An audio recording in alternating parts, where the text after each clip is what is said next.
Hello and welcome to the Build with Baer Workshop. My name is Pat Baer. I'm here to build a model kit and hang out with all of you. I'm throwing the Bearcade, the Lego, the site, the Tier 2 blue emote in the chat. If you are currently a subscriber, you can reply with those emotes. If you are not yet a subscriber, you can say hi or use other people's emotes. Or if you prefer to be a lurker, well, just go ahead and lurk. That's also okay. It's Thursday. I'm going to be working on, Justin O'Spicy's here. Hello, Justin O'Spicy. I'm working on the Gundam Barbatos 6 form. A kit that I purchased almost 2 years ago. It has been in my backlog for quite some time, and we're going to work on it. We might even finish it tonight. The weapon's going to require some effort, so I don't know if we're going to finish, but we're going to get close to finishing it. Lord Crashton says, hey, Pat. Lashbrook, hey. And Lashbrook is here. Welcome, Lashbrook. We are currently at, boom, 44 out of 50 subscribers. The goal is to get to 50. I shut up when we get to 50. We've done it before, but we got to do it again. So I'm mentioning it. I'm not going to make a big deal about it. Just letting you know if you want to gift a sub, if you want to become a subscriber. I should say if you want to become a subscriber, now's the best time to do it because it's September and you can save money by being a subscriber. And I don't lose out on money. That's the important distinction to make is I don't lose money on that deal. You pay, you save a little money. That comes out of Twitch's end of it. So take a look at that. See if there's something you'd like to do. You're not obviously required. Lord Crash says, Dan survived so far. Yes, Dan Reichert is doing a cooking stream.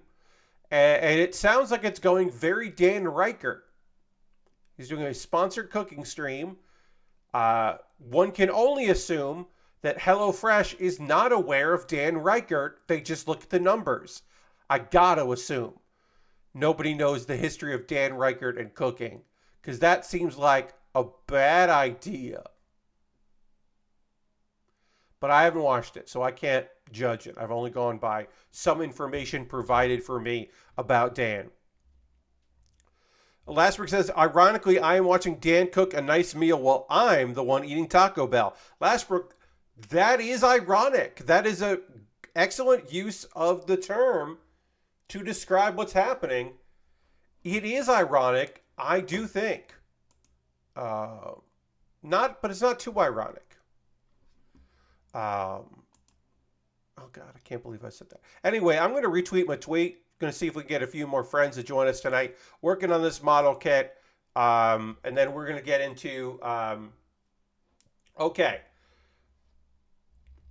Some stuff happened in wrestling yesterday and today. We'll talk about the bad. Let's start with the good. We'll start with the good. There's some good to talk about, and then we'll get into the bad and talk about that stuff as well. We finished the head, the chest, and the arms on Monday's stream. Now we're working on the legs. I should also say, shout out, I don't think you're here, but shout out to my newest follower. You followed during the day, so, couldn't give you a shout out, during the stream. But shout outs to Michael J. Starfox. That is a fantastic username. Kudos to you, Michael J. Starfox. You picked a good one. I'm into it. All right, so we gotta do that.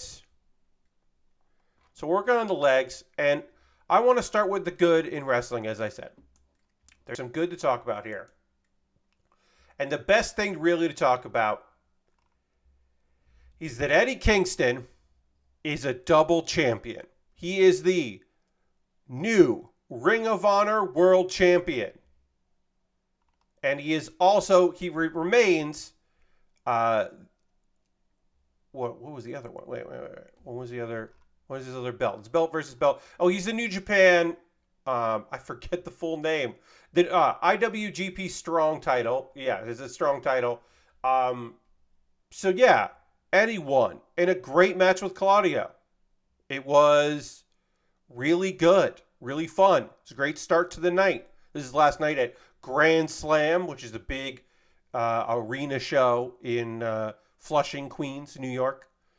The New Japan World Strong Open Weight Belt. Yes, I could not remember exactly which title it was. But yeah, Eddie came out on top in a match I thought was going to have a dusty finish. I thought it was going to have a double DQ finish or something to the effect, and belts wouldn't change hands, just because they've been extending this story with Claudio for so long. I didn't think they would end it on television. I thought they would end it on a Ring of Honor pay-per-view.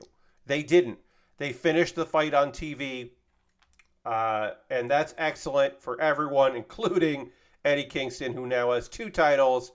As you are well aware, if you have followed my shenanigans, I'm a big Eddie Kingston fan. Love that man and his work ethic and his personal journey, and his openness and willingness to talk about mental health. And I'm just thrilled for him. Finished the fight, yes. The fight got finished, and I didn't think it would, and I'm very happy it did.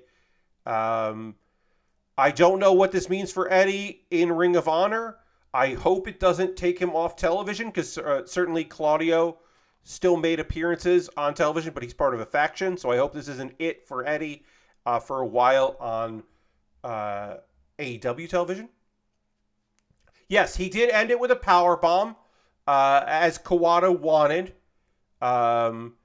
And of course, Claudio paying homage to Misawa with his gear, but also that's also what Yuta does. So he was also kind of wearing Yuta's wrestling attire, which is also funny. It was a good time overall. Very pleased for all of the shenanigans that we got that happened last night as far as that goes. We did have a couple incidents that were certainly not planned, and that is a bummer. We will talk about that. I'm not even going to talk about Jericho versus Sammy Guevara. Sammy turned heel after the match. I don't give a shit about that. Let's see. Yeah, we kind of need to talk about Ray Fenix challenging for the AEW International Championship against Jon Moxley, and how that is most likely not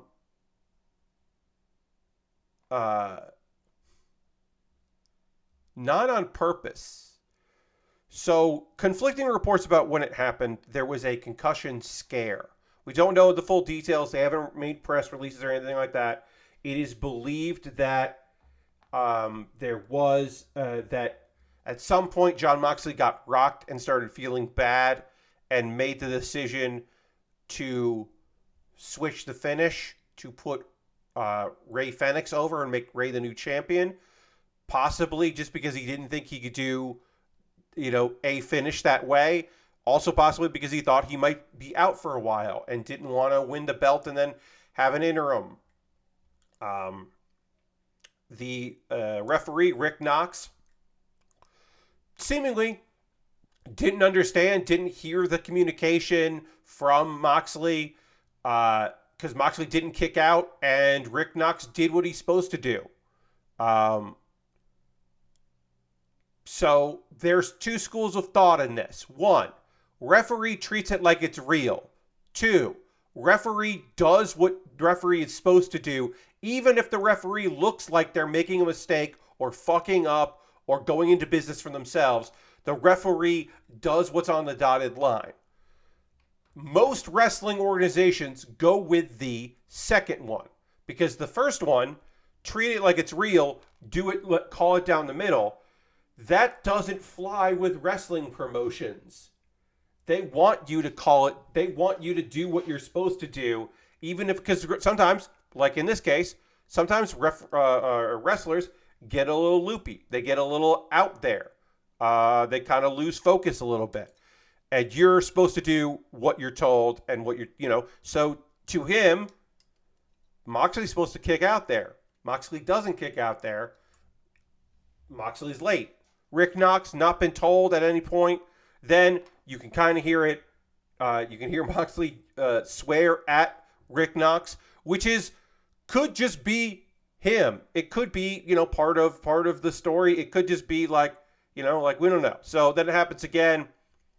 And it does end with the finish basically being repeated, that being the actual finish, the call for the bell. Ray Fenix is your new international champion. It was incredibly short title reign for him, for Moxley. We hope he's okay, of course. We hope for good things, and if there is issues, a speedy recovery for Jon Moxley. Some people are just because people thought that first pile driver is what injured him, right? There's some people that speculated that. So for him to take the move again, people are mad at Rick Knox for not apparently Rick Knox is supposed to be a mind reader and understand that on the fly Moxley is calling for an audible, and he's supposed to be a mind reader and completely understand it, which is foolish, and that's just people second guessing and looking for someone to blame, because there are wrestling fans, and this is wild to even say, there are wrestling fans who think that bad referees are actually bad at their jobs and not fucking actor, like portraying a bad referee. They actually think they're bad at it. And that's always been wild to me, that people think they're like, well, he's the worst referee in the business. And you're like, do you mean in kayfabe? No, he's terrible. And it's like, oh no, sweetie, no. He's not. He's doing what they told him to do. He gets paid to be and every referee's a little different, right? Rick Knox loses control of what's going on because he's the Young Bucks referee. Bryce Remsburg. Well, Bryce Remsburg can be confused. Sometimes he's brilliant, but he gets easily distracted and confused. Aubrey Edwards. Aubrey Edwards is fiery and she doesn't take crap, but sometimes she misses stuff. Every referee has a different gimmick. Paul Turner, well, he just fucking got hurt in the main event, but Paul Turner kind of plays it straight. He's a little bit more of the guy you want for a match that's not going to have a lot of shenanigans. And then Stefan Smith just doesn't get any respect. He is the referee that Emi Sakurai kicks his leg out so that she can use him as like a chair. That his gimmick is kind of that he doesn't get respected by anybody, which is a rough gimmick. But yeah, all the referees have their own kind of personality and gimmicks, and I appreciate that in the wrestling. Anyway, we hope for a speedy recovery for one Jon Moxley, and it was a solid match.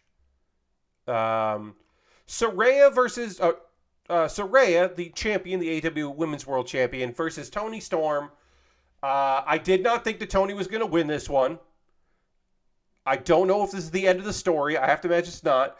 The best part of this match was Toni Storm's entrance, being all in sepia tone and old-timey, very vaudevillains of NXT fame. Very similar to that.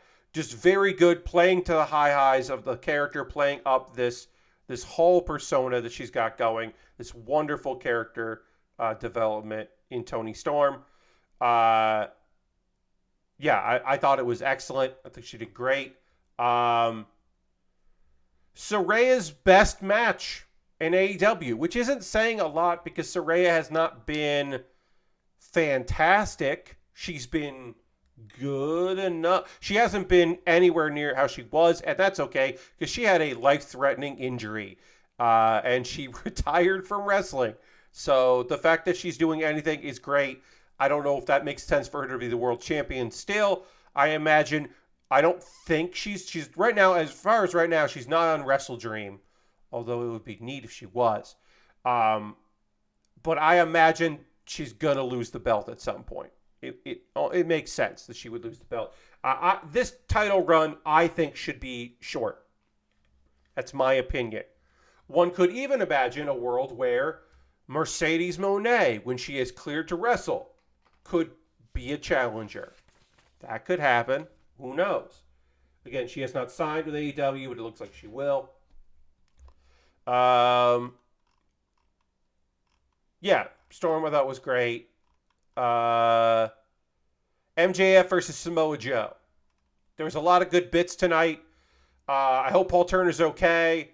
It sounds like maybe our boy Adam Cole kind of rolled his ankle running to the ring to encourage his friend, his bestie, and so we here at Bill Baer Workshop sincerely hope that Adam Cole ankle is fine, that his injury is quick to heal, and he did get supposedly anyway. This is all supposedly. He did go to the hospital and was released shortly after. So hopefully that's okay. Again, also we're hearing Jon Moxley, possible mild concussion, but also it could just be a stinger. It could have been just, his head being rocked. It's possible that he will be okay. Also, Jon Moxley did off camera exit through the crowd, which I think is foolish. Don't exit through the crowd, buddy. You're possibly very hurt. Just go up the ramp. What are we doing here? I thought overall Grand Slam was great. I have heard many of the shenanigans that are taking place on Rampage. It's a 2-hour. Hey, if you're an AEW watcher, remember that Rampage is 2 hours this week because it was a Grand Slam. And there's some good sounding matches on the card for that. So remember that shit when you're, setting up your evening, is that Rampage is 2 hours. So get into it. I think that's fun. Quick note before we get into the bad of wrestling, because we do have to get into the bad. We talked a little bit of the sad, and we talked about the good. One more good thing. I watched a show from this previous weekend from Tokyo Joshi Pro Wrestling that was phenomenal. It was a show where a big portion of the roster could not attend due to quote-unquote illness, which is most likely COVID. So they had to kind of shuffle things around. That meant bringing in Ryo Mizunami, a.k.a. Anaki, which is awesome. Also, it was in Nagoya, and so the official mascot of Nagoya, which is a bear wearing an apple hat, it is like a full coloring green apple hat, orange. That mascot appeared and gave later in the program came out to present Aja Kong a bouquet of flowers, which is very fun. Aja Kong originally supposed to be teaming with Raku. Fortunately, Raku was sick. So Aja Kong tagged with Raku's stablemate in a trio, unnamed trio, Yuki Aino. And that was very fun. And they did Raku's move, which was very fun together. That was a nice little tribute to their friend. Because Aja Kong, the scariest part-timer in Tokyo Joshi Pro Wrestling, also has a very soft spot for, just seems to really adore Raku, which is very cute and fun. In character, in kayfabe. I don't know how they feel about each other personally, but in kayfabe, she likes it a lot. That show was very fun. I should have mentioned that this mascot couldn't get into the ring. The plan was, let's have this mascot come in the ring. And it got up the stairs and got to the ropes and then couldn't bend and just stood on the ring apron, basically on the stairs, waving at people. And it was very clear that no one had thought to practice that, to even see, or they would have staged it not there. And they didn't do that. And I found that to be incredibly funny, because there was a handler who was not worried about trying to help this mascot get in the ring. This handler was focused on preventing this mascot from falling off the ring apron, which it almost did twice. It was a lot, but fun, but a lot. That was a good show. And now that I have stalled sufficiently, the sad. If you are unaware, the owners of the WWE, which is WWE and Vince McMahon and publicly traded company, And the Endeavor Group, who owned the UFC, the Endeavor Group purchased the WWE, merging it with the UFC to create TKO Holdings. And last week, about 100 employees of the WWE, backstage roles, office workers, overlap because the two companies merged, were let go. It seems like UFC did not see many, if any, layoffs, and those layoffs happened within the WWE. And you're saying, Pat, what is it? What the fuck's going on? This company has so much money. Why are they laying off so many people? And the answer is, hey, they didn't spend the money they had to get the WWE. It's a fun, cool thing that businesses can do for some reason, where they can take on debts in order to cover the purchase of a thing, and then make the new thing help pay off those debts. Why? Nobody fucking can tell me a good reason for that shit, but that's what happened. So in order to pay off those debts, they've got to cut costs on their new venture that no one forced them to do. They're doing on their own. Well, no, we gotta cut costs where costs need cutting or can be cut, and that extends to wrestling personnel, actual talent. Of course, these wrestlers not signed to contracts. The way you would think, they are not employees of the WWE. They are licensed contractors, but they do have contracts, but just not the same as a regular seasonal employee. Many wrestlers were let go throughout the day, and then I think 9, and then more were released later in the day. This is one of the biggest batches of layoffs in many years. There are often layoffs, usually right after WrestleMania. There are both call-ups and releases. This was quite a few people released. Some of them, it makes sense. They were maybe just not getting it, or they've been in developmental for a really long time, or just there wasn't a place for them. It didn't really click. And then some of them are people you would imagine to be lifers that had been there for a very long time, and it feels weird to consider the fact that they no longer work at the company. I'll read out the list of names, and then we'll go back and talk about some of them. The first one on the list, and again, we will talk about them after I have said all the names. Some of these names you may be familiar with if you follow the product. Others, you might not at all. Dolph Ziggler, Elias, Mustafa Ali, Shelton Benjamin, Top Dollar, Riddick Moss, Emma, Aaliyah, Rick Boogs, Quincy Elliott, Bryson Montana, which is a really good, bad developmental name that I bet if he had made it to the main roster, his name would have changed. I should just be reading this, but damn, Bryce Montana. Dana Brooke, Mansoor, Mace, Massey, Shanky, Dabakato, who was also Baratunde, and Commander Aziz, depending on what time of the year it was.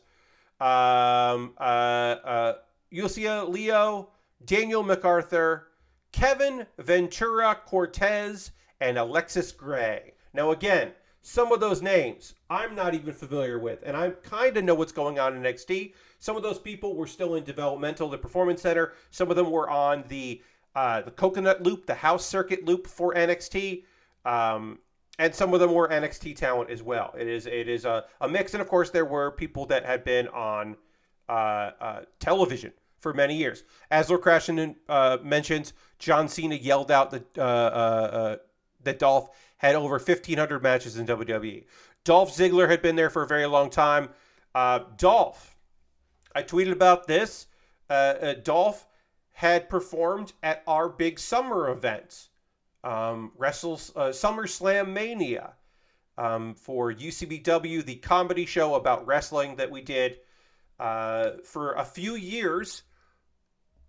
Their summer event, SummerSlam, was in Brooklyn. They came back to Brooklyn for a couple of years. And since he was in town, Dolph, one year, Dolph really didn't have anything on the card, but he was going to be in town for it because everybody kind of shows up for stuff like that. So Dolph was like, we reached out. We had friends that knew him. He had done a little bit of nonsense for us previously. He was mostly there to hang out with Mick Foley back thing because he's interested in comedy and wanted to see the theater.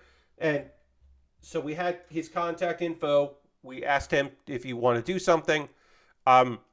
Yes, just under spicy. We were talking about the WWE layoffs. I listed all of them, and now I'm just going through some of them. I'm going to talk about a few of them. We're talking about Dolph Ziggler right now. I had the privilege of being in the audience for Dolph Ziggler dressed as the Colonel, beat up the Miz dressed as a chicken for a KFC commercial. Indeed, yes, the Colonel. So Dolph took time out of his schedule. Some years, I think it was like 3 years in a row he did it. Some years, he wasn't that busy. Other years, he was very busy. One year, I reached out to him and I said, hey, just want to say hi. Thank you so much for doing this in the past. I have to assume you're not available. But just wanted to say, if you want to stop by to a show this week, let me know. Because, I could hook you up with something if you're going to be in town for a little bit. But I assume you will not be available to perform because you're going to be busy. And what did I mean by that? Well, I meant that Dolph Ziggler at the time was the now defunct because it merged, but he was the WWE heavyweight champion, the world heavyweight champion, the big gold belt. He was the heavyweight champion. He had a brief run with the belt again. And I was like, totally understand that you're going to be too busy to do the show because he was champion. Because the previous years, he had not been on the card or he was only on the pre-show and he was just hanging out. That year, he had a match on the show that Sunday. And he went, oh, no, I'll do it. You guys pitch me ideas. I'd love to do something. I'm a face now, so I'd love to do something heelish. If like he pitched that. He was like, no, I'll do it. I was like, what? Okay. And we were able to advertise him as Dolph Ziggler, like, instead of using his real name, because the way his contract was worked out, he was just like, oh, no, I'm going to a comedy theater.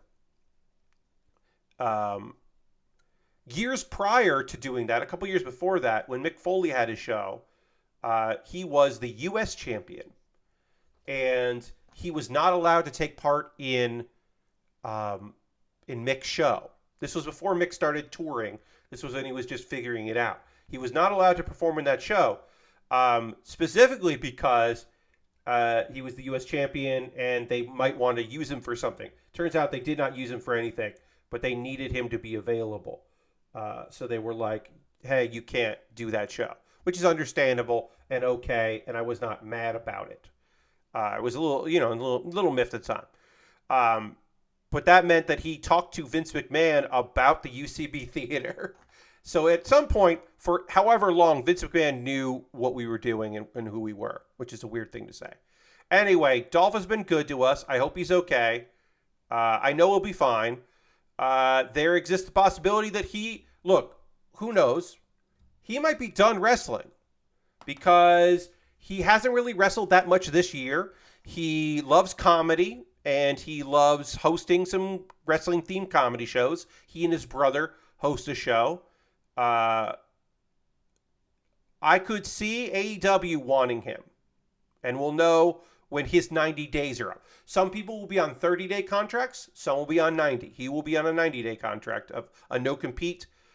Basically, how that works, if you're like, Pat, they don't do severance for these folks. How the fuck do they have a 90-day no-compete? Well, basically, their guarantee gets paid in those 90 days.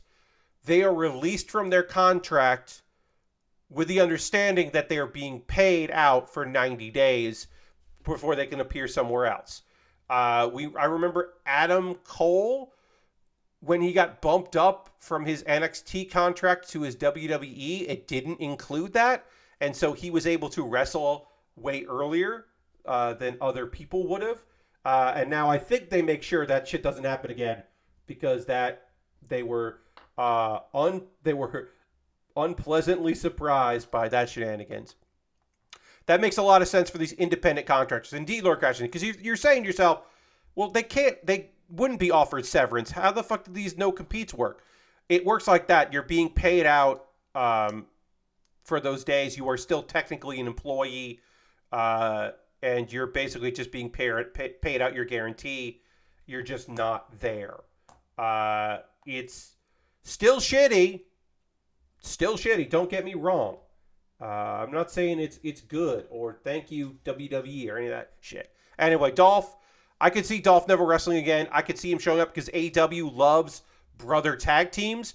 There are so many brothers and one pair of sisters in AEW and Ring of Honor.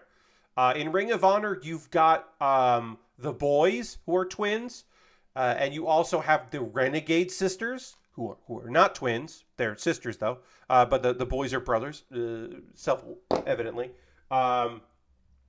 You also have the Young Bucks, Top Flight. For a while, the Seidel brothers. Only one brother's not wrestling much anymore. For a while there, the Seidel brothers were there. The Guns, Billy Gunn's children. Of course, Penta and oh God, what am I talking about? Penta and Phoenix. You also have Roosh and Dralistico. Although I don't know if Dralistico is fully signed or not, but they are real brothers, and they're both in there. And Dragon Lee, before he signed to NXT, was briefly making appearances in AEW on a per contract basis. I might have missed a brother. Oh, and then when they're in Canada, they book two different independent brother tag teams. They booked the Bollywood Boys, who were former WWE wrestlers, and they book the Da Vinci Twins. You may remember them as being the guys that said Da Vinci instead of Da Vinci. Those are wrestlers. And they were wrestlers before they became TikTok famous as Dumb Twins. They were independent wrestlers, and they still are, and they show up when AEW's in Canada, and that's very fun for me. I don't know if it's fun for anyone else, but I think it's very fun when those they're the Vaughn something or other twins. They're not the Da Vinci twins. I forget their actual last name. That's on me. That's my fault. I'm doing my due diligence. But anyway, Elias was let go. I am not surprised by this at all. I think it's weird because that dude got genuine heat and love. He is a multi-talented performer. I assume Elias is impact bound, in my opinion. Do I know any of this for a fact? No. But my opinion, Dolph is AEW or nothing. Dolph might be done with wrestling or he'll show up in AEW. Those are my two beliefs there. For Elias, I believe he will show up in Impact Wrestling. And he'll do good in Impact Wrestling. He'll get over in Impact. I could see him doing pretty well there. Mustafa Ali could be done with wrestling. He could end up in AEW. He could end up in New Japan Strong. He would be very good in New Japan. Did his alter ego get let go? Isn't he one of those wrestlers? Lord Crashington, for a while, Elias was wrestling as Ezekiel, his brother, who he claimed he was the younger brother of Elias. He has broken kayfabe to say that he did portray his brother. So that the kayfabe of that has been broken. But yes, very funnily, our boy Kevin Owens got very mad because he was like, it's the same guy. And he got really mad about Elias pretending to be Ezekiel. Hope he ends up in AEW and finally wrestles Bryan Danielson. Yeah, I don't know. Mustafa, I think, could do really well in AEW, even just fucking being a top guy in Ring of Honor. I think a top guy in Ring of Honor is an excellent spot for him. Again, I don't know anything, but I could see that working out pretty good. But I also said, I think New Japan would be happy to have Ali. Shelton Benjamin. obviously people say AEW there. Shelton could be a trainer as well as an on-screen talent. If he wants to wind down his career, he could do way worse. But I think the place for Shelton X Benjamin, that's right, you got to include the X if you want him to go back to New Japan. AEW could always use more non-white guys. You're totally right. Shelton Benjamin should go back to New Japan.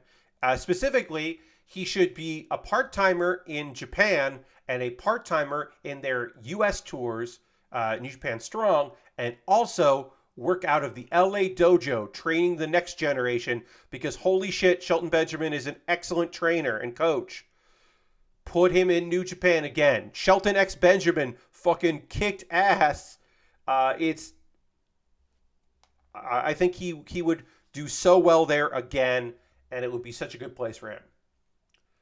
Top Dollar should retire from wrestling. That sounds harsh, but I'm not just talking about the fact that he's not a good wrestler, because he's not a good wrestler. Top Dollar is a good presenter. He has hosted television shows for WWE. He has hosted both like presentational stuff for them, but also on A&E. Top Dollar has a great presence and personality and talent that is wasted in wrestling, where the focus is on the fact that he is not a good worker. So I fully think that Top Dollar should do all of the conventions, all of the wrestling conventions, and get that money, get that dollar. He should make money doing that and hosting shows and being the MC of wrestling shows if he wants. He should retire from in-ring and focus on being a multi-talented, multi-directional person out there in the world. And I think that would be an excellent spot for Top Dollar. Riddick Moss. I don't know what the fuck. Riddick Moss, is just going to be a big guy in the indies and go for the like serious indie scenes like Defy and Evolve's not really a thing anymore. I don't know, like Prestige Wrestling. Like, I don't know what the fuck you do with I don't know what you do with Riddick Moss. Riddick Moss, like, has talent. I mean, best case scenario for Riddick Moss is he becomes a sometimes guy on Ring of Honor putting people over, because he can kind of work. He doesn't have he is my least surprising guy let go here. If Dolph is my most surprising, he's my least surprising, because like, I don't fucking know. I don't fucking get it with Riddick Moss. Emma, back to Impact. I don't see Emma on AEW.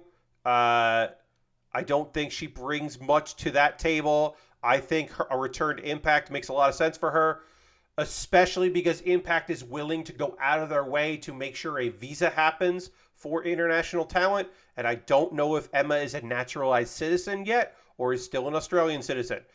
Fun fact, today, before the layoffs, WWE announced that Elimination Chamber next year is going to be in Perth, Australia. And Australian native Emma was tweeting about how excited she was, and then had to be like, never mind, I've been let go. Which fucking sucks. It fucking sucks. I think Emma would do very well again in Impact. I think her last run here was really short and did not amount to anything. And she is a phenomenal talent. And also, her fucking cool gloves and unbelievably dope. She's just a great... Evil Emma has a great presentation between her fucking gloves and her sunglasses and her cool leather jacket. She just looks awesome. And she can fucking work in the ring, too. So, here's hoping good things for Emma. Not so much for her fiance, who I guess want good things for, but don't really see Riddick doing a thing in the future. Also, I guess it's nice that this engaged couple got let go together. I never understood how those gloves stay on. Yeah, they don't look like they have any wrist support. They must be incredibly tight. Rick Boogs.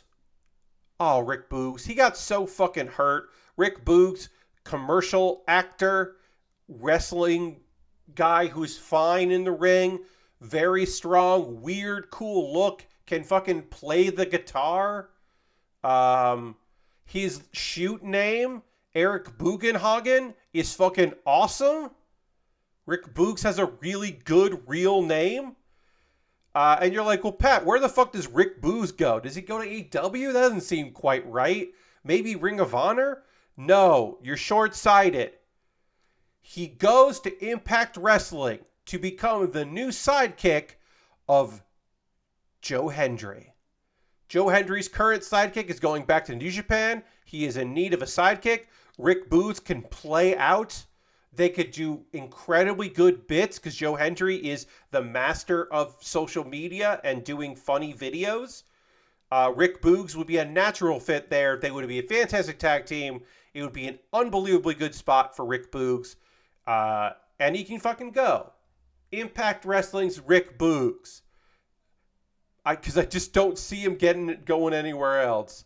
Except maybe the National Wrestling Alliance. And I don't want anyone on this list to go to the NWA. Because it sucks right now. Shelton Benjamin was always awesome. I remember being bummed when he got released the first time. Yeah, he had a really good stay in New Japan when he got released the first time, Shelton X Benjamin. And I'm hopeful that he has that's where I'm hoping he ends up as well. He would be great in AEW, but he would be great there. Better there, I think. Quincy Elliott. Don't really know much about Quincy Elliott or Bryson Montana. They have a little bit of time in NXT, but not really. They mostly did the loop, the live show loop. I can't really say much about either of them.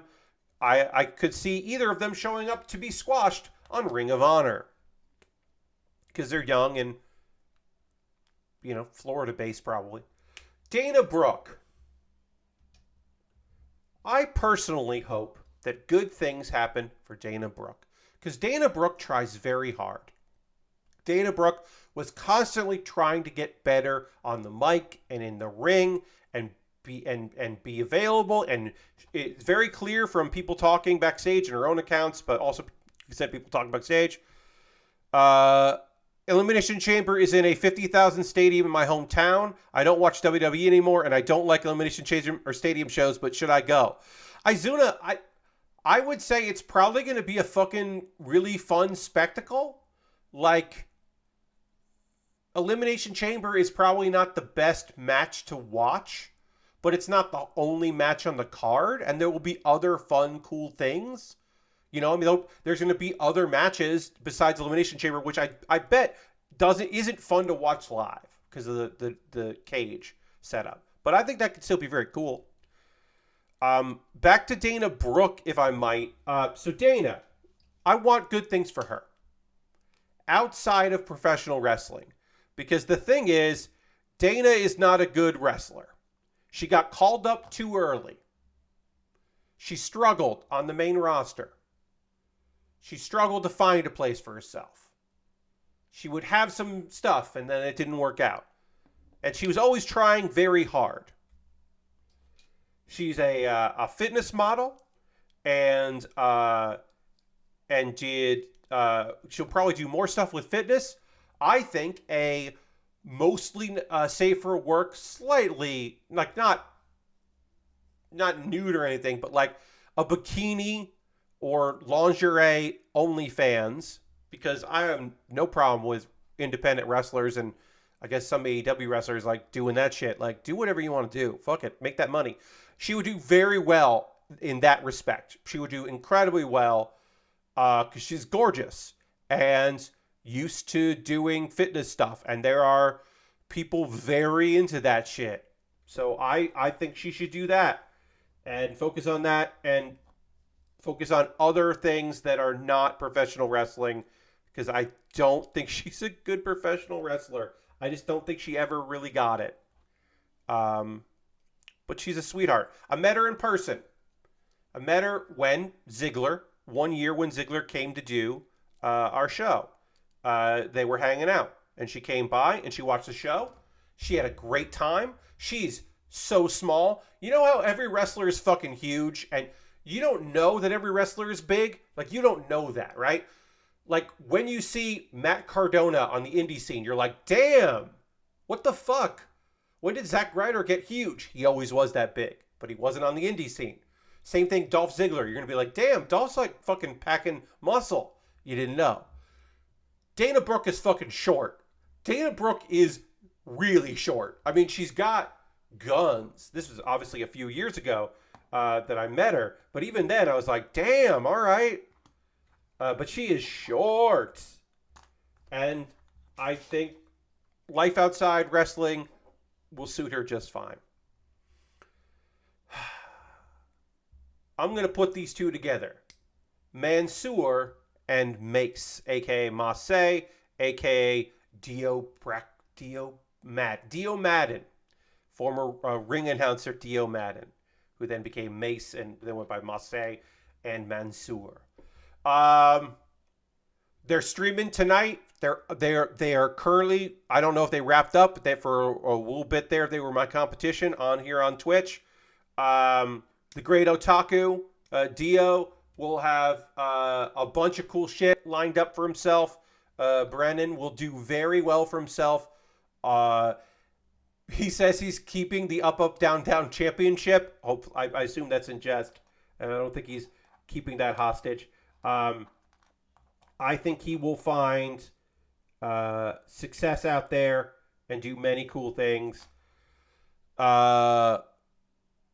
Buddy Murphy is on AEW. He is in a trio. He is there with Malachi Black, who you may know as Aleister Black, and Brody King, who is on the independent scenes and was a lead singer of a band that I think just broke up. Brody, Buddy, and Malachi are in the House of Black, and they are one of the coolest things in AEW. And of course, Julia Hart, no relation to the other Harts, is their valet / mystical figure / witch friend. I don't know. But yeah, Buddy Matthews is doing pretty damn well for himself. Mansoor and Mace. So here's the thing. Mace, I think, is going to do just fine in the world. I don't know where he ends up wrestling. Mansoor is... He might end up in Impact. He could end up in AEW. I think Impact is more likely. He could do independence and maybe even do a stint in Noah, Pro Wrestling Noah in Japan. He's also my pick for guy most likely to have really bad opinions and be in the NWA. Because Mansoor is a 4chan kid.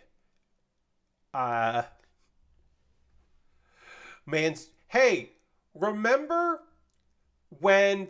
you may remember this. You may remember when the Museum of the Moving Image did an installation. This is a place in Queens. They did an installation in Queens where they had a live webcam in the parking lot outside of their venue, running 24 hours a day. And like some celebrities showed up and people showed up to do weird stuff and kind of like interact. And it was kind of cool. And then it got shitty because a lot of like 4chan teens showed up to be shitty. Mansoor was one of those 4chan teens. There's just video evidence of him like dicking around, and he doesn't say anything inappropriate in the clip, but he probably did because he was a fucking 4chan kid. And like, maybe he's grown up, maybe he's matured, but I don't know. In a podcast interview right before he became a WWE employee, he seemed to know quite a bit about 8chan.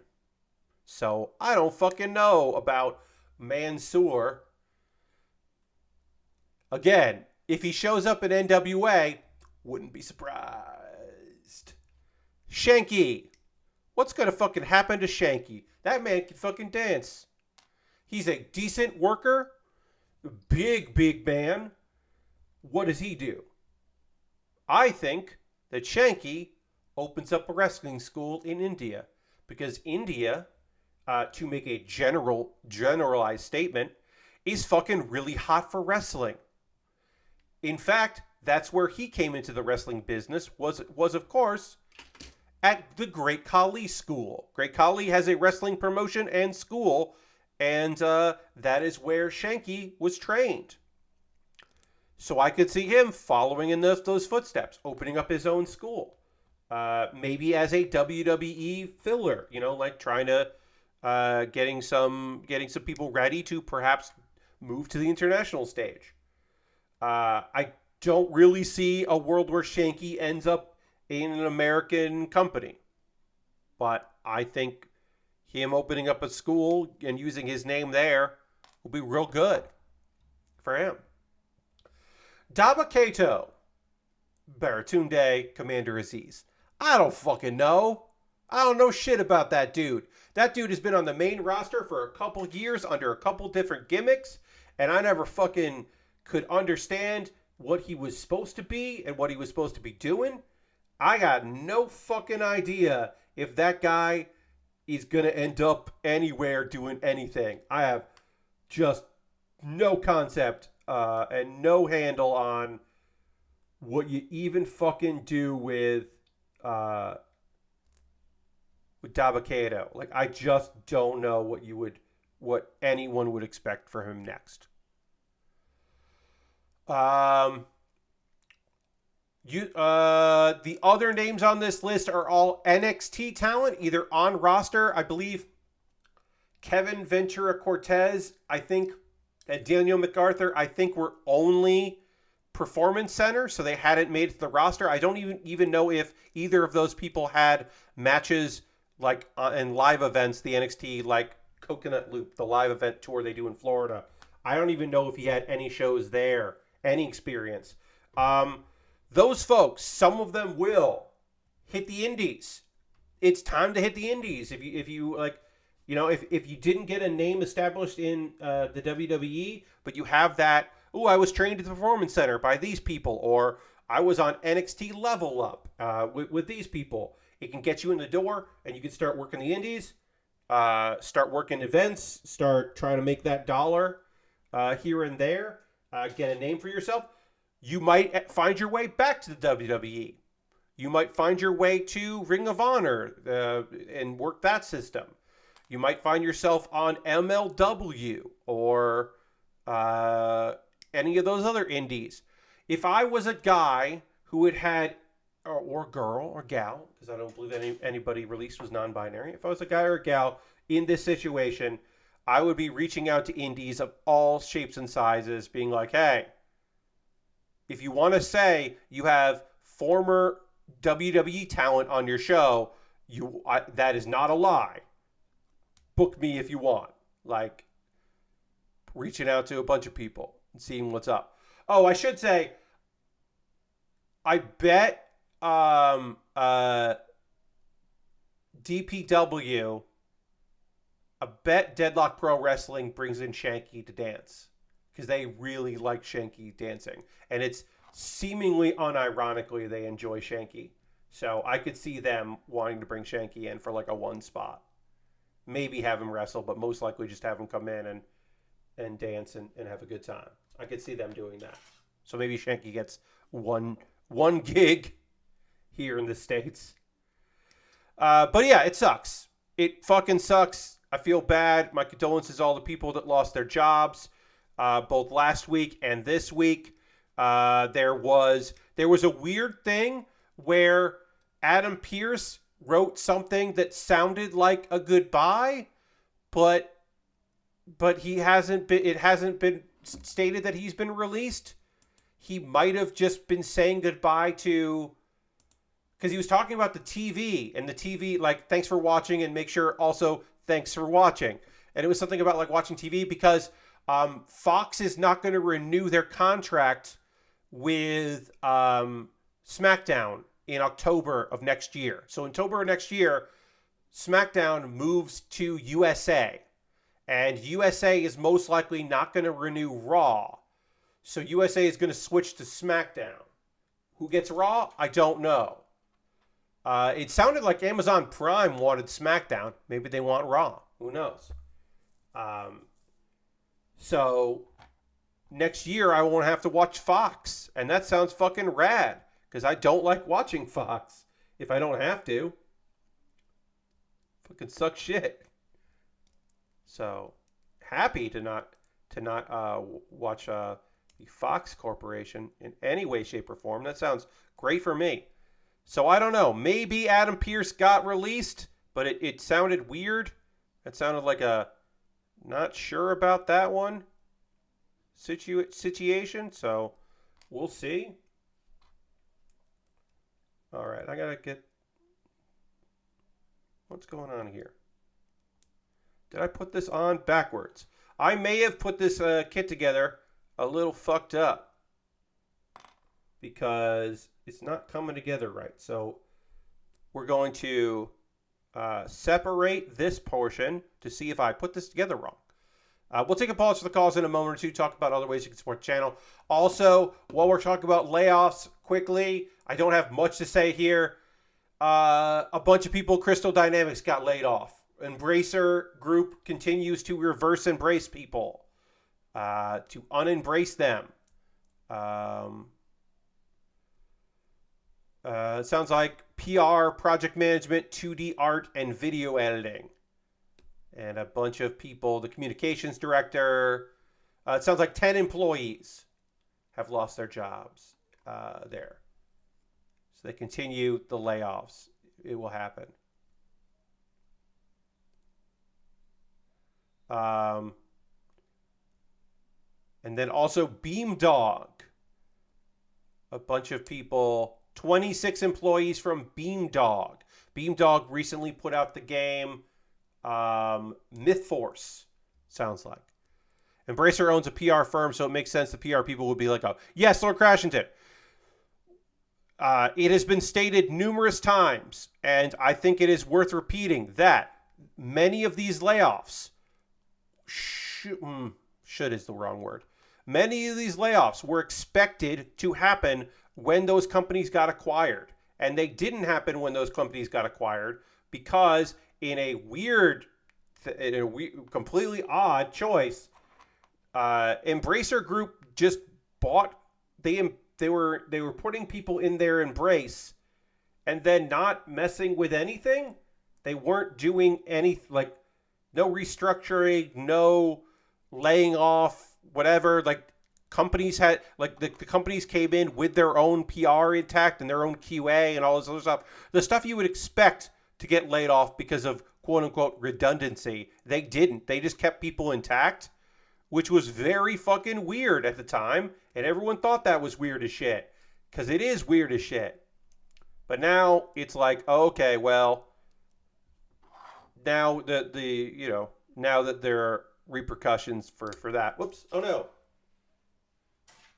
A piece of this leg flew off and I don't know where it went. Holy shit. I literally don't. There it is. Great. Whoop. Found it.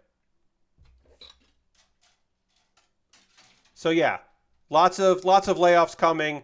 Again, these are layoffs you would normally expect to be in a different or way earlier than we got here.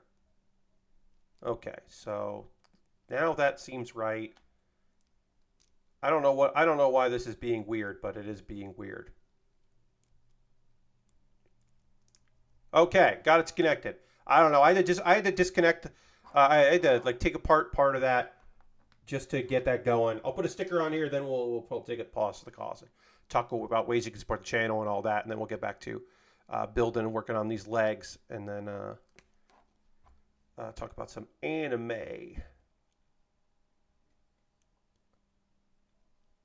All right, one sticker on, many more stickers to go. This kit is fucking full of goddamn stickers.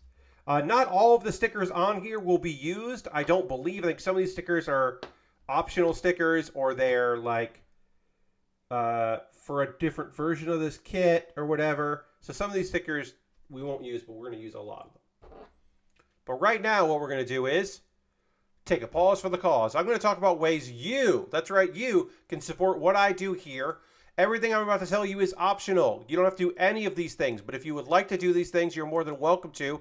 I would encourage it. I would directly be supported by it. So if you wanted to help me out, that would be neat. First and foremost, you, Lord Ashton, if you are currently a subscriber, you can throw the Bear Cave, the Lego, the site, the Tier 2 blue emote in the chat. Being a subscriber is the easiest way to support what I do here. During the stream, we dropped down to 43 subscribers. We are now at 43 out of 50. The goal is always to get to 50. We would love to get to 50. If you want to become a subscriber, you haven't already, $5 a month. Less than that, actually. Sorry. Because of September, less than $5 a month if you want to become a patron. Not patron. If you want to become a member here on Twitch. You could gift a sub to somebody in the community, like John and Firestar Man and Aristofan, who gifted subs this month. If you want to join the gift sub leaderboard, 2 gift subs, you push out, one of them, and you would join the gift sub leaderboard, which is cool. That's another way to support what I do here. Also, if you have a Prime Gaming token, use your Amazon Prime account linked with your Twitch account. You get that token. You can use it on somebody. Guy you should be using it on. Hell yeah, let's do it. I also have a Patreon, patreon.com/PatBear. There's a $1, $3, $5, and $10 tier. There are different rewards for the different tiers. Consider joining me on Patreon. You could also jump into my YouTube channel. Subscribing to my YouTube is free, and I encourage you to do so. But if you wanted to go the extra mile, you can become a member. And a member on YouTube, you get my Wednesday videos. I do a weekly Wednesday series. You get to see that video on Tuesday. So if you want to do that, you could do that. And it'll be neat. I would say worth it. Those are monthly ways to support me financially. But what if you just want to one-time help me out? What if you're thinking to yourself, Pat, I would like you to do, spend a little bit of money, do something cool with it. You could directly benefit me through Coffee or Stream Elements or PayPal. And everything I make through direct donations, through YouTube, which includes AdSense, so watching my videos helps me out, through Patreon and through Twitch, all of that goes into a fund. I take money out of that fund and I buy model kits. Almost 2 years ago, a little under 2 years ago, I bought this kit because I thought it looked neat and I wanted to build it. And now we're finally building it. Now up next is not something for my backlog that you help pay for. The next thing I'm going to be building is something for my Amazon wish list. The next 2 things I'm going to be building are for my wish list. If you want a dedicated video about the thing that you purchased for me, if you want to decide what I build next, you can do that by going to my Amazon wish list and buying something off of that. It'll come to me with a note if you want, like a wrist fan gave a note, or a friend of mine who just sent me money through Venmo and was like, hey, buy that knockoff Back to the Future thing. I want to see that DeLorean get built. You could do, they did that. And they're jumping the queue. They're the next thing they're going to be building. And I made a dedicated video about those 2 items because they arrived at the same time. I've got inexpensive Lego sets. I've got fake-ass Lego. I got knockoff Lego from Mold King. I've got model kits. The Demi Barding, which is a version of the Demi, which is Demi Trainer. That's $21 right now on Amazon. That's a very good price for a high grade with some cool weapons that I would like to build. If you want to buy that for me to build, you could do that. I got inexpensive kits, expensive kits, kits that never seem to go on sale, kits that are always always seem to drop in price, like the GM Cannon 2 dropped in price. That's nice. Dropped in price. That's nice. It is. It's like 30 or 24 bucks now. And stuff that never goes on sale.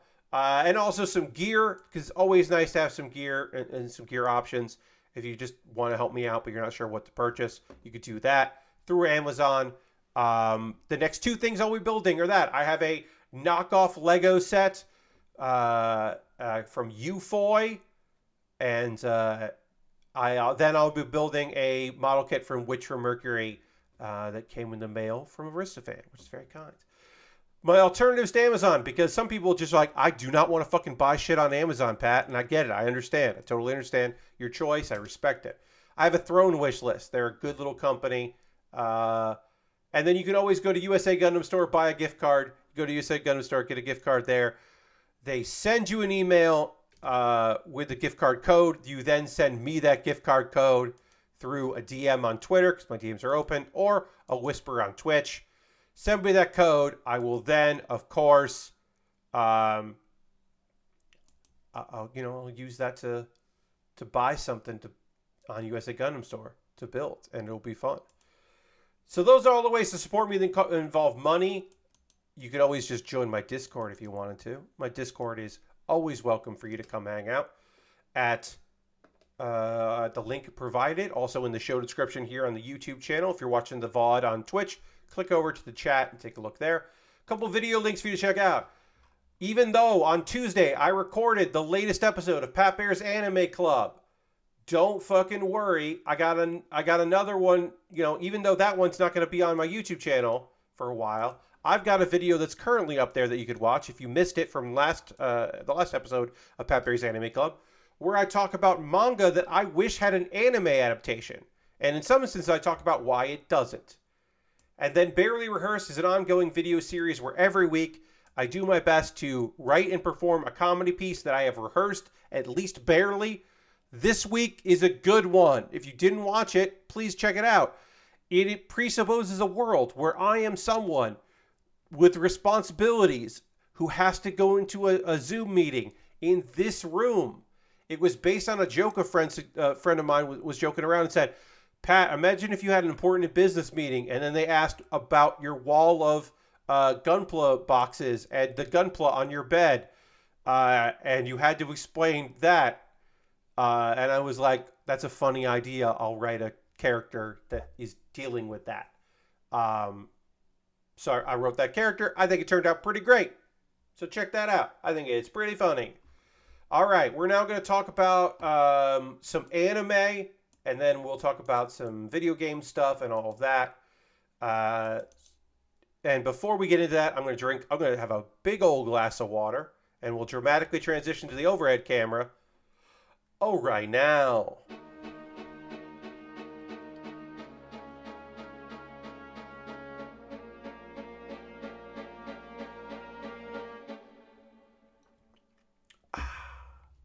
All right. It's time to talk about... Oh, Lord Crashing wants me to dance button. It's time to talk about anime after I hit the dance button. Thank you for using your channel points for the dash button. Oh, yeah. Get funky. Yeah. Yeah. Oh, yeah.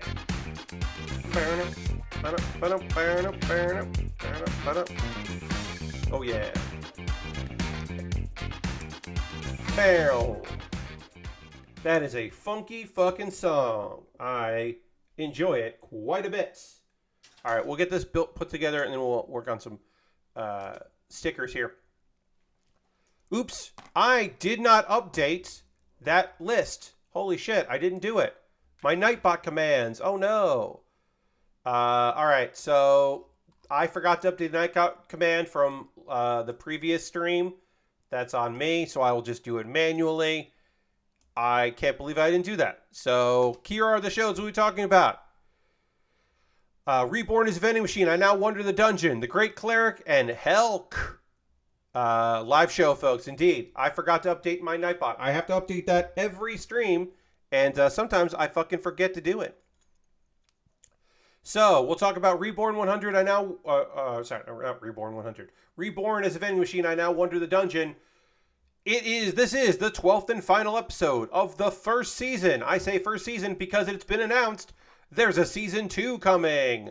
More Boxo is on the way in the future. When in the future? I don't fucking know. But they did leave this on a mild cliffhanger. A little bit of a like, there's more out there. So the party finds the King of Souls, which is they think is the person, the strong opponent for this level that they have to defeat on the stratum of the dungeon. And Lammis tries to the idea they think is, all right, well, we'll use Boxo because Boxo weighs a lot to just like crush the fuck out of this big skeleton, and Lammis will be able to like avoid the spells and just kind of take it down. The king was just a fragment of a even more powerful undead who is like a big boss named the Netherlord. And then, oh fuck, Humley and Shui are just instantly killed. They die. This is like, what the fuck? Like last episode, like some undead child who seemed like didn't have intelligence but didn't seem to be a threat was killed. And it's like, that fucking sucked. But now characters we come to know and like are just fucking dead. And that's wild. Lammis goes into a rage, but then Boxo kind of calms her down to focus. Lammis puts Boxo... Oh, all the while, Boxo has been on Lammis's back, but then she puts Boxo down so she can use her full strength. Now she doesn't have to carry anything. And she ends up destroying the Netherlord's staff, which is a big deal. And the Netherlord is like, interesting, okay. Like it's just like amused by that, which is shitty. Fuck you, Netherlord. That's rude. They're trying their best, and you're just like, huh, okay, weird. So the Netherlord kind of disappears, but don't fucking worry. Boxo becomes an emergency defibrillator because apparently these do exist. Because Boxo can become a multitude of different kinds of vending machines. Apparently, there is a thing that is not classified as a vending machine, but looks like a vending machine that is a defibrillator in Japan. So this is like canonical. But nobody knows how to use a defibrillator in this fantasy world. So Boxo uses all of his remaining points to unlock the ability, or to purchase the ability, telekinesis, so he can now telepathically moves himself to operate the defibrillator, and he revives Humley and Sui, and they do not die, and that is cool. They go home to talk to the boss of the labyrinth, the Adventure Guild, who is, I remind you, named Dr. Baer, and is a bear. So it's Dr. Kuma, the bear. And everyone's just kind of freaked out about the Netherlord. And apparently that's one of the Demon Lord's generals. I forgot there was a Demon Lord. Oh, no. And the Stratum, there's different directors in each Stratum, and they're going to start formulating a plan. And they're going to try to bring together the most skilled adventurers on all the Stratums to deal with this shit. So that's probably most of Season 2 is going to be dealing with the Demon Lord. The party, the menagerie, thinks about maybe calling it quits because it's getting too real, but they're convinced to keep going. And then in a very touching, silly little scene that's also like, that's weird, still weird, Lammis takes Boxo to the lake where she first found him, and thanks him for everything. And then Humley and Sue have been following them, and they kiss Boxo on the screen as thank you for saving their lives. And then Lammis is jealous, so Lammis kissed Boxo too. And then Boxo's like, hey, I guess life as a vending machine is pretty okay. Which is a weird way to end the series. I guess a happy ending. The man that died and got reincarnated as a vending machine has the affections of a tsundere, a rich tsundere, and a brilliant inventor, and a very strong girl. Hooray! I'm being a little facetious here because genuinely, no joke, for reals, I fucking love this show. I love it. It's so fun. It's so good. It's got such a great vibe. It is a very silly postmodern isekai. It does not take itself that seriously, except when it does. There's like 2 moments, and they all come kind of late in the series, where it does take itself very seriously. It's mostly just a goddamn joyful romp in a weird world with a weird premise. And I am thrilled to be able to tell you that if you are looking for a fun adventure series with an odd main character, check out Reborn as a Vending Machine, I Now Wander the Dungeon. It is one of 2 of my favorite shows this season, which is, of course, a weird fucking thing to say. Episode 11 of The Great Cleric.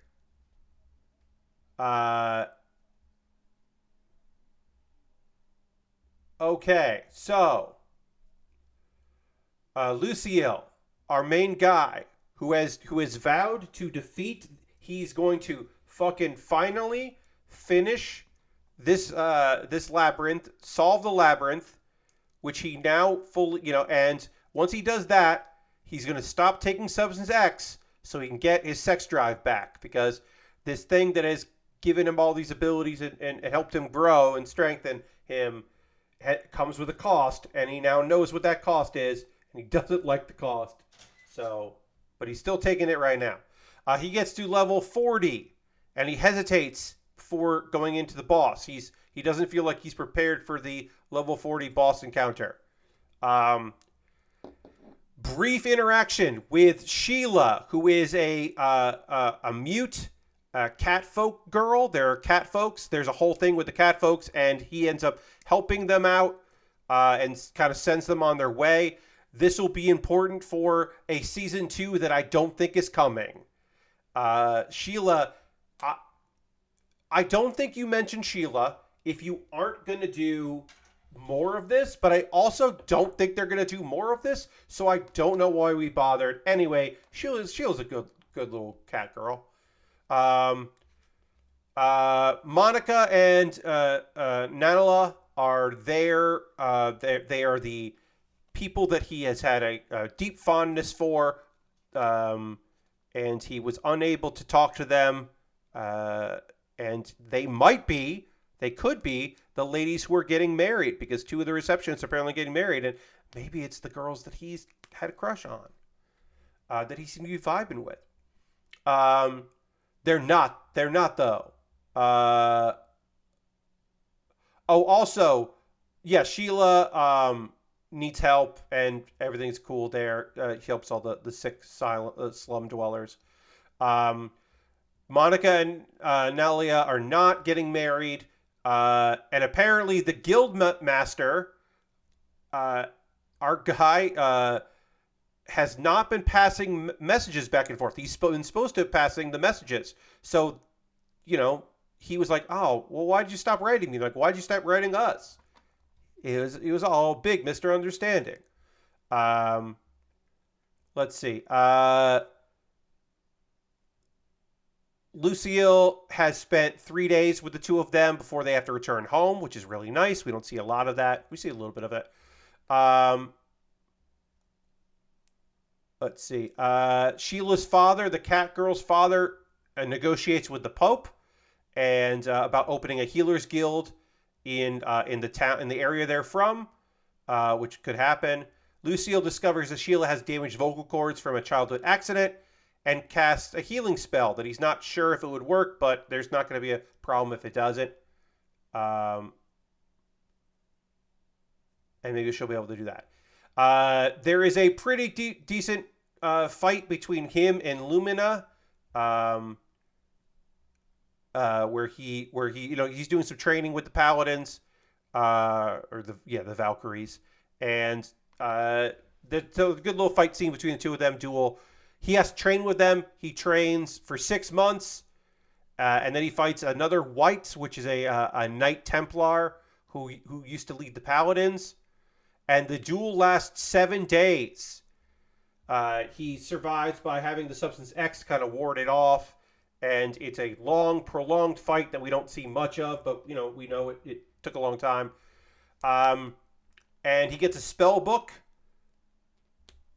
But plot twist, episode 11 plot twist, everyone.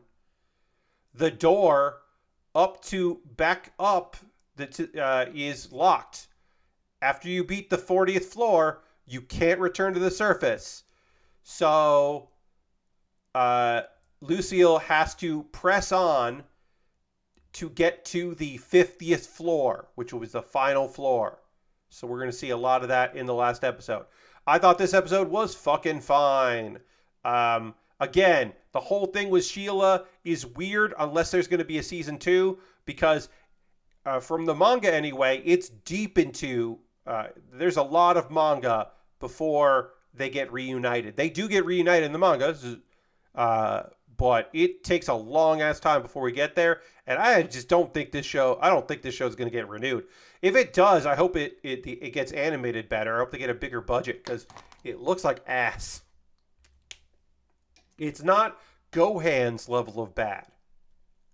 It's not the girl who forgot the glasses, or the one about the cat who does the cooking. Because those shows are unwatchable for me, my eyes. This is just bad. I don't think it's unwatchable. Helck. This is episode 11 of the first half of Helck. Helck is a 2-core, so this is episode 11. I don't know if I'm going to be continuing to talk about Helck on a weekly basis once the new season starts. We'll have to see how my Tuesday, Wednesdays go. Maybe this will move and I'll talk about it another night. I don't know. I don't know if I'm going to continue with Helck, because last week's episode kind of got back to the fun, and the fun is gone again for this episode. Last week had the cooking competition, and I was like, all right, well, that's good. And this week's episode, I was like, what happened to the fun? There was fun stuff. Why did you take away all her fun? They took it away. B29. Let's see. Do I even really want to get too deep into this episode of Helck? Yeah, I don't know. The woman that was singing in the last episode is named Madame Iris. And she tells him all about the Warrior of Darkness. He's a soldier who wanders the land where 2 kingdoms used to be. But they have to go on the journey. And it's one of those things where she's like, you got to be careful. This guy is no joke. It's going to be a bummer. And they were like, yeah, but we have to go anyway. So thanks, but see ya. Let's see. Iris apparently tells something to the bird Pee-wee. We don't really know what's going on there.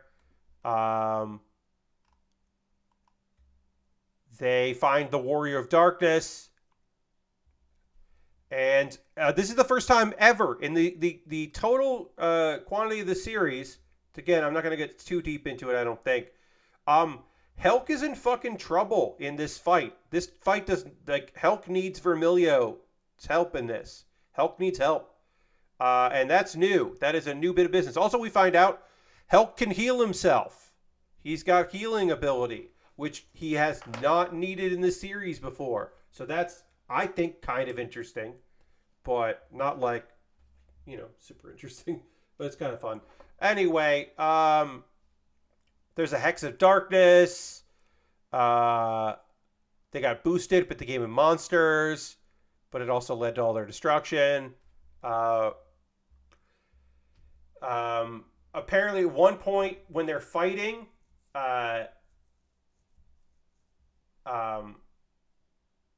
Helck, they fight the Warrior of Darkness. Helck it comes to and says that Helck shouldn't have the weapon that he has. It shouldn't be in Helck's possession, and we're not really sure what's going on there.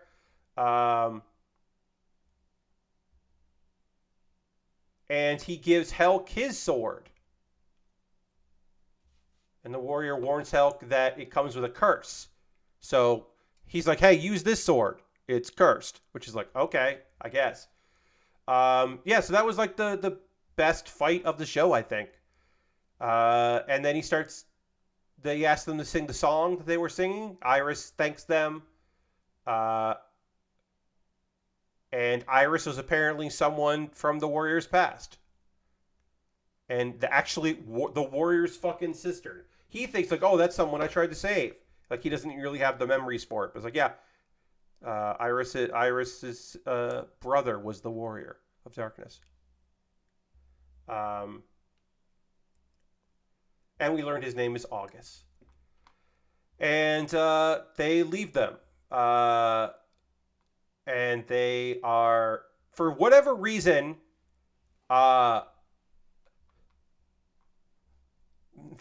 they go on a little foot race. I don't know why. Just to add some levity. They go on a foot race, and the bird, Pee-wee, flies into a monster's mouth and then gets scolded by Vermilio. Like, hey, you know this heavy thing where this guy was entranced in darkness and killed his own soldiers, and but like did it all try to save his sister, who has waited for someone to come along and free his soul from the responsibilities of all this? Yeah, it's heavy, right? Anyway, let's go on a foot race. Like, I don't fucking... Again, the first few episodes of this show, I think, are really fun.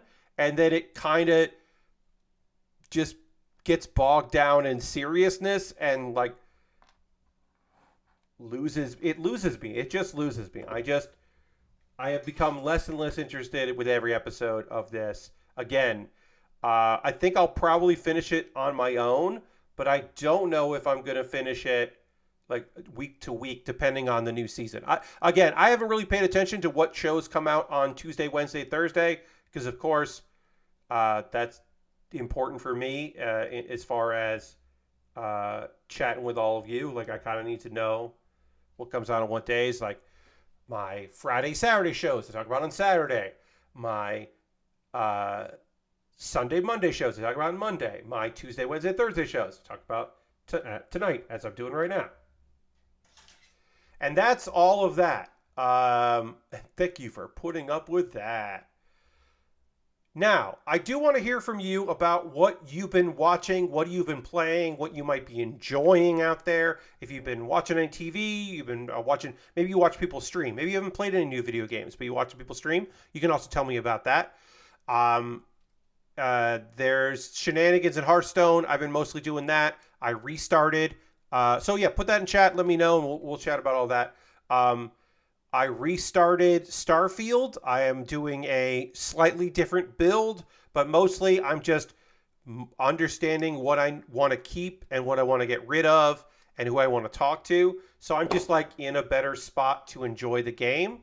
And I think, enjoying the game more because of that. I'm having a better time in Starfield because I like started over with more knowledge, which happens to me a lot in Bethesda games where I'm like, well, now that I know, like, I know, like, if I want to look for this companion, or if I want to, like, again, I'm not going to get real into spoilers here, but yeah, if I want to, like, look for a particular companion, or I want to, like, fight a particular person or whatever, like, now I have, like, a better understanding of how to do that. What upgrades to get. Do I want to get this thing or not? Or is this worth it for me? Or does it matter? Since I'm cheating, like, whatever. But yeah, if you have any games you're playing, anything you're doing, you want to chat with me in chat, you can throw that up in there. Ghost Valve says, hey, Ghost Valve, maybe 2/3 done with BG3, a little brotato on the side when I get frustrated by RNG. Always good to have a game to just kind of relax in when you're getting bogged down, especially in RNG. Hearthstone right now, for the mini set that came out, they have added a mechanic that adds more RNG to the game, and it sometimes is fucking rad, and sometimes it sucks because it's just like, well, I don't want to draw cards. Well, I do want to draw cards, but I don't. What? No, what do you mean you're making my starting hand cost 1? Like, that's gonna be really bad for some, like, oh, so cheese decks can just cheese me even harder. Like, what? So that. I've had a couple games where I'm like, well, if there weren't any of this weirdness, I think I would have won that game, but I can't. I guess I have to build a deck that likes the weirdness, or just be okay with it, and I'm not there yet. So I understand the RNG shenanigans. I should also say, hey, it's the 21st of September. Happy September 21st to all who celebrate. I hope you remember the 21st night of December. It's September. That was a joke my friends and I used to have. We would say December instead of September. Is that a good joke? No, but it was a joke. Is it even a joke? I don't know. But yeah, it's September 21st, so in the evening, so check out that Earth, Wind, and Fire track and enjoy that. Also, gotta let you know it is September 21st, which is the 8th year anniversary of the discovery of a certain rat on the New York subway system. That's right, it's the 8th anniversary of the recording and documentation of Pizza Rat. There exists the possibility that you in chat right now are like, Pat, why would you know that specific information? Because you were unaware of my connection with Pizza Rat. And so I will say it. If you have heard this story before, my apologies. I have probably told it yearly, at least. But here's the deal. One year, on a Sunday evening, I was finishing up work at the Upright Citizens Brigade Theater in the East Village, UCB East. We had finished up work. A couple of us had stayed after work to watch wrestling that we had missed from that night because it was a Sunday and there was a pay-per-view. So we stayed up watching the pay-per-view. And then after that, my buddy Matt and I walked to the subway station. We walked down the stairs and I noticed a rat also walking down the stairs for the L train going towards Brooklyn at the First Avenue stop. And I was like, what the fuck? And my buddy Matt Little, comedian, writer, wonderful person. Matt saw the rat as well and got out his phone and started recording it, which I would not have thought of, but he certainly thought of. Matt recorded that rat and recorded my audio as I told that rat to get that shit and live your best life, because at one point the rat pulling down that slice of pizza abandoned the slice of pizza, and I was like, no, what? Get that shit. And I was quietly saying that because it was 1:30 in the morning. And so, having seen that rat and interacted with that rat very briefly, I promptly fucking forgot about that shit because, I don't know, I got a lot on my plate. It was late. I didn't think about it. But my buddy Matt was smart enough to think, you know what? I bet some people would like to see this rat with this slice of pizza. That's a real New York moment. So my buddy Matt sent it to Gothamist and maybe Gawker. I know Gothamist, maybe Gawker as well. New York focused internet content mills, and sent them saying, "Hey, here's a YouTube video I put up of Pizza Rat." Like like whatever, and he had some clever name for it that wasn't Pizza Rat. And one of those two sites picked up the story and included an animated GIF, not the video, an animated GIF. And the animated GIF went fucking viral. And then eventually people found the video, but at first they just saw the GIF. So when I said like, "Oh shit, yeah, that's Matt and me," people were like, "What?" Because they hadn't heard it, they'd only seen it, so they didn't recognize my voice. And again, I was talking kind of softly when I did it. But anyway, Matt became a somewhat little local celebrity. It's hard to be a big celebrity when the thing that went viral is the thing you discovered, not the thing you made. But he parlayed it into some nonsense, and he sold it to Junkin Media so that he would get some money when it was aired places, and did okay, and they would take care of getting the copycat videos taken down and all kinds of stuff. And I don't know how that went because I didn't touch any of that. We got written up on WWE.com because a mutual friend of ours, a good friend of ours, wrote for that site and was like, "Hey, you know that Pizza Rat thing? They found it only because they watched our pay-per-view." And that was enough to write up there because that was just whatever. WWE.com just needed fucking content. They paid people to make whatever they could. So there was a write-up there and a little interview with Matt. There was a mini documentary that got made about it.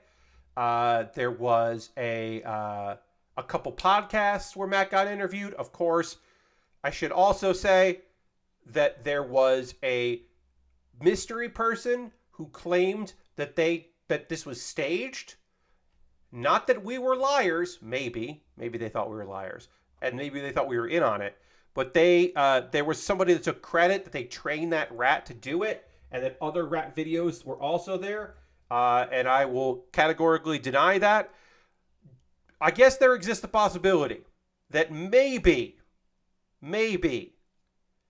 someone trained a rat and just happened to put that rat and that slice of pizza there in front of us, hoping that we would react to it and make a video. But I don't believe that to be true or accurate. Instead, I don't think Zardulu is real. I think that is a made-up name that someone made up. And my continued belief to this day is that a guy that did stage a rat video, Eric Yearwood, made up Zardulu in order to get more views to his video, because he was a creative weirdo. So I maintain that Zardulu does not exist. There is no New York weird prank collective person named Zardulu. Pizza Rat is real, and that's that. Is Pizza Rat dead? Yes, probably. Pizza Rat probably did not live another 8 years, right? Probably not. But Pizza Rat lives on in people remembering that Pizza Rat was a thing. And a Pizza Rat Boulevard in a Kimmy Schmidt gag. Quick shot of that. And We Bear had like 2 different Pizza Rat jokes. They had like 2 different characters named Pizza Rat and We Bear. I think one of them was in the movie. So like, yeah, there was some Pizza Rat out there. References to Pizza Rat continue to exist. And that's that. It's the anniversary of Pizza Rat. It is a very weird thing. It joins the list of things that people who knew about a thing and then learned about me and then later found out I was connected to the thing they knew about. It continues to weird people out when they hear about that. Continuing with people who have watched television that I have been briefly in, like somebody will be like, "Oh, I watched Broad City, and I guess you were in it, huh?" Or people who were like, "I never watched Broad City. I had no idea that you were on that." Like, just like that thing happens still. I still occasionally have people being like, "Oh, now it's with like, I'm in a collective. I'm hanging out in a collective of other model kit builders, lots of model kit builder streamers." And someone the other day brought up Broad City and how I'm in an episode of it. And someone was just like, "Oh shit, that was you." And it's like, yeah. It's like, "Oh, you had hair." And I was like, "Yeah, I had hair. I wasn't wearing a bandana in that, but that was me." I still find it fun. All right, we're gonna keep working on this kit. We're not ready to body complete this. We're almost there. We have to do the backpack and the weapons, which we will of course finish up soon. But we have to get busy on that. We got to get these weapons done. There's also alternate legs that we could do if we wanted to, but I don't want to do the alternate legs because I like these legs. But we really just need to build the big weapon. Because we can take off all this extra armor if we wanted to. That's why there's some extra stickers. But I don't want to do that. I want to keep on this extra armor on. But we still have to build the side skirts, which we're gonna finish the side skirts tonight, and then we'll work on the weapon and the backpack on Saturday and finish this kit up, and then we'll start working on a terrible fake ass Lego set, complete with a fake ass brick separator, like an obviously fake ass brick separator. Can't wait to show that to you on stream. That'll be fun. I'm now going to look at your tweets because your text messages here on chat, your chat messages, I say, because you were kind enough to write chats as I talked about Pizza Rat. Lord Crashing says, "I'm up to watching Fast X with my Fast and Furious watch series. 7, 8, 9 are all very good and very ridiculous. Totally. Hobbs and Shaw was all right." That's fair. That's kind of you, I think. Though I like the ending in Samoa. I liked it ending in Samoa as Dwayne got Roman Reigns in there as one of his brothers. Yes, Roman Reigns makes an appearance in the Final Fantasy movies. That is a fun thing that happens. I enjoy that part of it. Also, Lord Creston says, I've been playing a bit more Starfield, where I stole my first ship from some pirates, and it led me to trying to figure out how to get my old ship, the Frontier, back, since it has way more cargo space and some useful crafting stations. But this ship has nothing on it but a few dead pirates. I have contraband, so I want to sell that first before going to New Atlantis. You should be able to claim a ship and not make it your other ship disappear. Yeah. Ship stuff is still a little weird, and I don't quite understand all of it. I have been watching some tutorials for making my ship better in my second playthrough, and I'm hoping those tutorials just fucking help me figure this shit out a little bit more. I think Lashbrook might get back into Magic the Gathering because I saw a dumb combo for Commander. Oh, so in all card games, from all time, in all ways, shapes, and forms, one of the best reasons to get back into a game that you have given up, as far as card games goes, is because you saw some just total nonsense bullshit, and you were like, hey, I saw this nonsense bullshit, and now I think I want to play again. That is, to me, the best reason to get back into a game is you just see something that you're like, oh, that's silly. I'm going to do that. Excellent reason. A+. You have my blessing. Lord Crashton started Lies of P on Game Pass, and that is a fun, spooky time. Yeah, I've heard some good things about Lies of P. Lies of P isn't really for me. Ghost Valve says chasing the fun, always a good reason. Yeah, totally. Yeah, Lies of P does not seem like a game that I would vibe with, but I totally understand why other people would vibe with it, and I hope they're having a very good time in their video game. I'm mostly playing Starfield. I had to go into... I have not run any matches yet. Next Tuesday's stream, I'll tell you now, next Tuesday's stream is CPU versus CPU matches in WWE 2K23. We're back into that again. And I haven't recorded any yet, but I've been downloading stuff for it. I got some new wrestlers.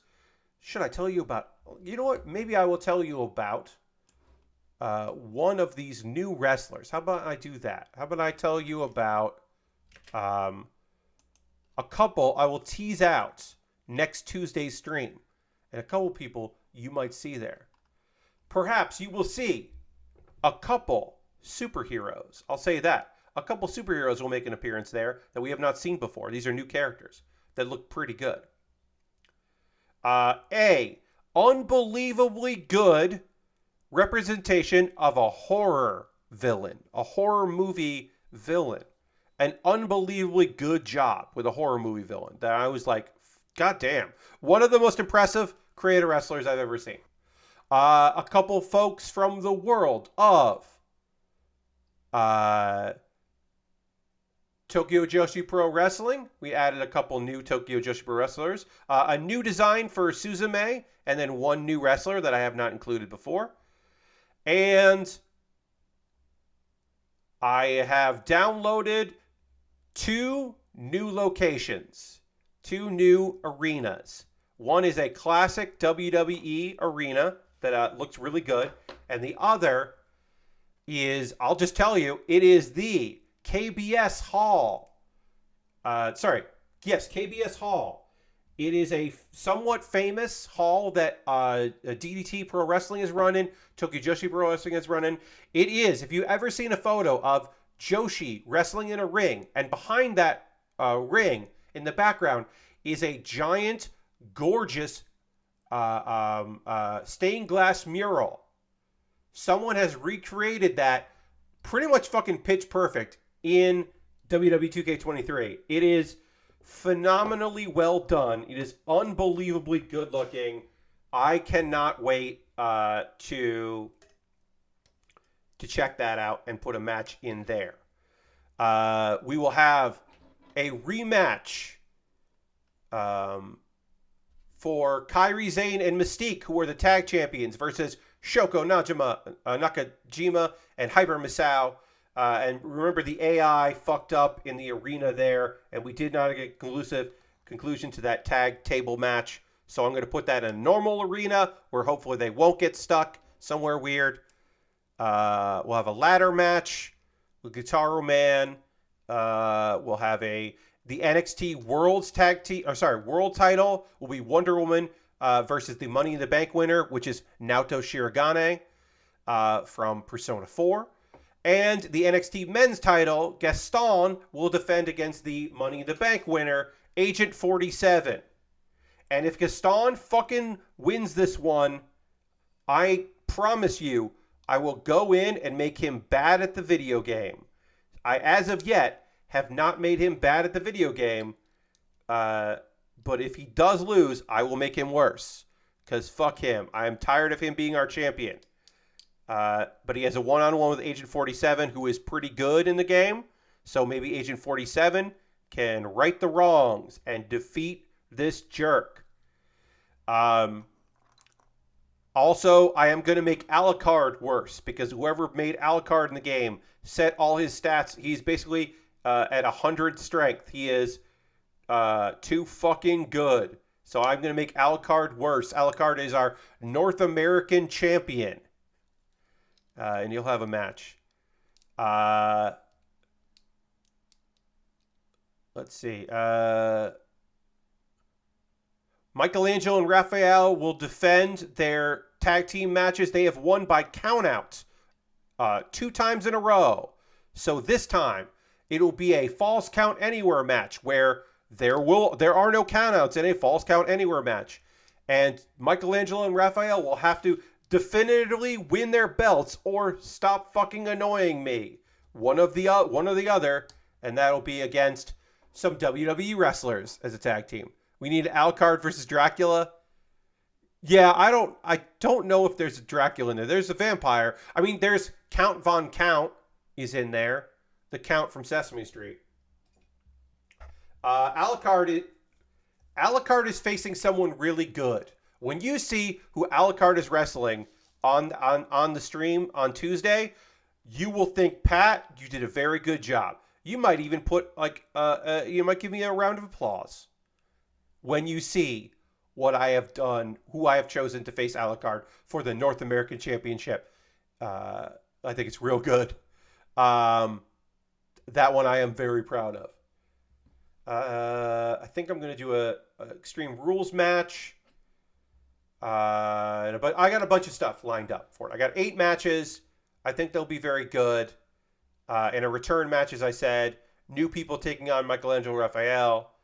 A ladder match for the $1 million, because the $1 Million Championship is always defended in a ladder match, because that is a silly choice on my part. But that's next Tuesday. What's happening on Saturday?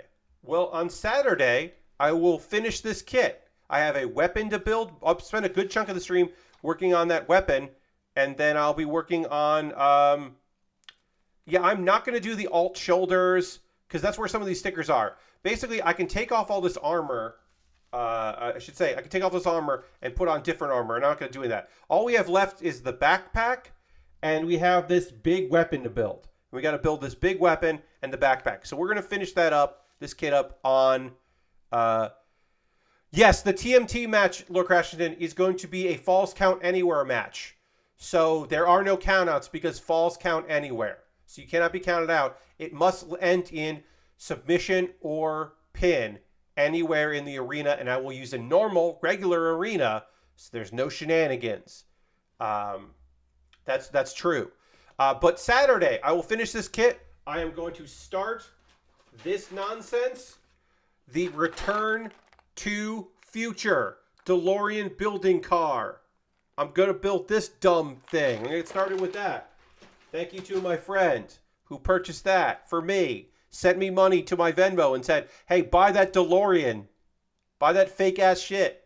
I will. We're going to raid. That is how we end every stream around here. We're going to find somebody doing cool shit out there that we want to go spend some time with, and we're going to go hang out with them. Thank you all so much for hanging out with me. I really appreciate it. Who is streaming right now? Sebmal